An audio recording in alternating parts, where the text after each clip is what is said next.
Coming up on Mountain News this morning, Operation Unite band together to celebrate each other and the work they provide for the Commonwealth.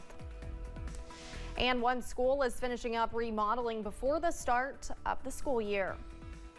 Dedicated to Eastern and Southern Kentucky, this is WYMT Mountain News this morning. Good morning, I'm Olivia Calfee. The time is 6 o'clock on August 2nd. Now let's check in with Chief Forecaster Brandon Robinson for a look at your forecast this morning. Cool start to the morning. It's going to start heating up though. Yes. But you said that a few minutes ago, Brandon, and I don't know if we can get quite as hot as we were at the end of the week last week. Oh, no, I don't think we'll get that hot. Even this weekend when we get back up close to 90, but it's going to get a little steamy at times over the next couple of days, but we're going to balance that out with some rain chances tomorrow. It's going to take us into the upper 70s if we're lucky for daytime highs. Let's see what's going on this morning after the cool weather going through the region. 63 on top of Whitesburg Pine Mountain there, US 119. We're going to continue to watch those cool temperatures from 52 in Clintwood, which Southwest Virginia is always a little bit cooler, but when you've got places like Hazard at 55 and Irvin at 56, even Manchester at 58, and Pike will just jump to 62 there on there. 64 down in Monticello, and Moorhead are our warm spots this morning. And again, lots of 50s out there to start the day. The breakdown today, 87 this afternoon. Those clouds will start to increase a little bit later on into the afternoon hours. And again, I think we stay mainly dry. And the only reason you see a 10% chance on there is because I never will rule out a stray chance for a pop up there when it's a little bit warm on the outside these days in the summertime. Olivia? Brandon, thank you. A gathering in Floyd County yesterday was all about sharing the strides made in addiction recovery and prevention efforts in the region, bringing together partners who dedicate their time to the cause. WYMT's Buddy Forbes has more from the Operation Unite Symposium.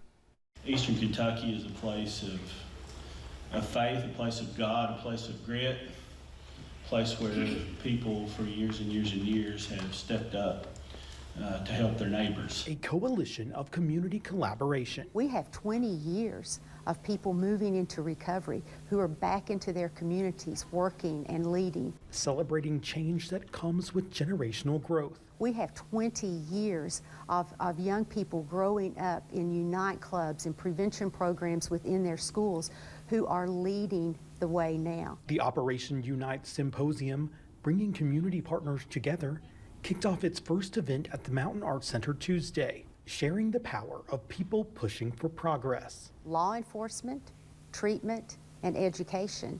And it's all speared on by education, prevention, building that foundation. Shining a spotlight on the efforts of partners across the region to join forces in addiction prevention, each dribbling a different ball, all with the same goal. The whole key to Operation Unite success has been the community and the communities working together. Saying though the steps it takes to see major change in Appalachia's addiction crisis are too large to take alone. We've always referred to our community coalitions as the heartbeat of Unite.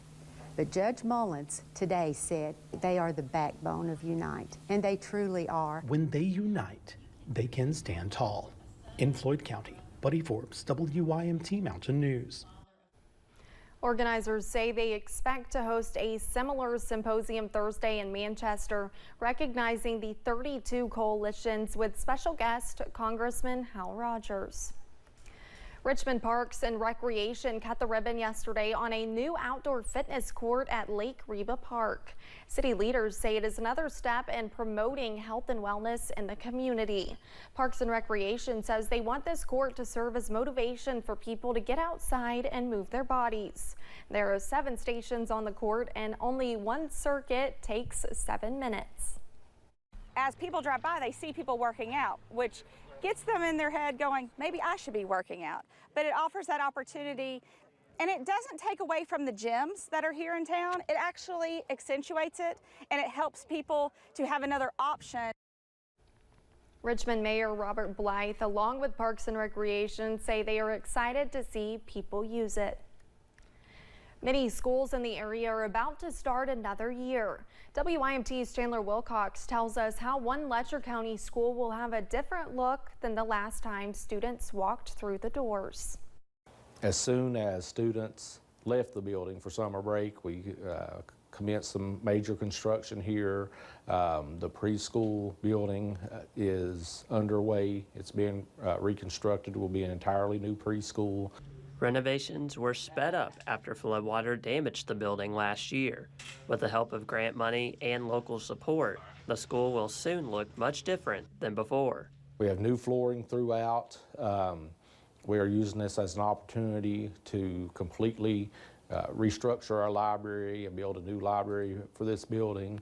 The entirety of the interior of the building is being painted. The library was once without walls, which Johnson says was a safety hazard that they are fixing and making as a showpiece.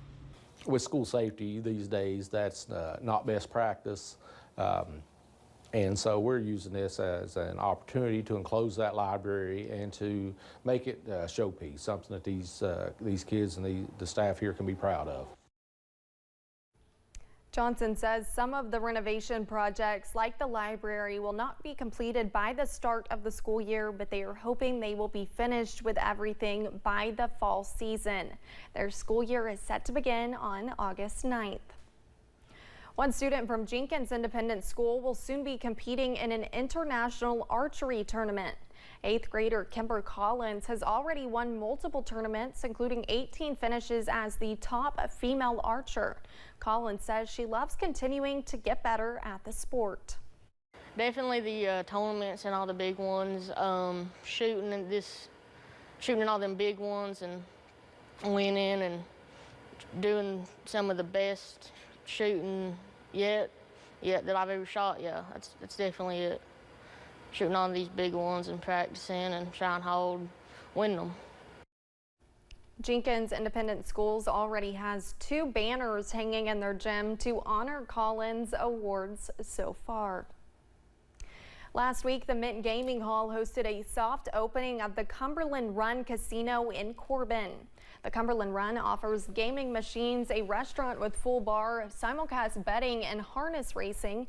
Bruce Carpenter, who is executive director of the Southern Kentucky Economic Development Agency, says he is excited to finally have the casino open and looks forward to newly passed sports betting to come to the area in September. Having that in addition to this, again, I think it's just going to really give us an increase of tourism, an economic growth that we're very excited about. And having that pass in legislation this last session was very important. In October, Cumberland Run will feature harness racing, which is a first for Eastern Kentucky.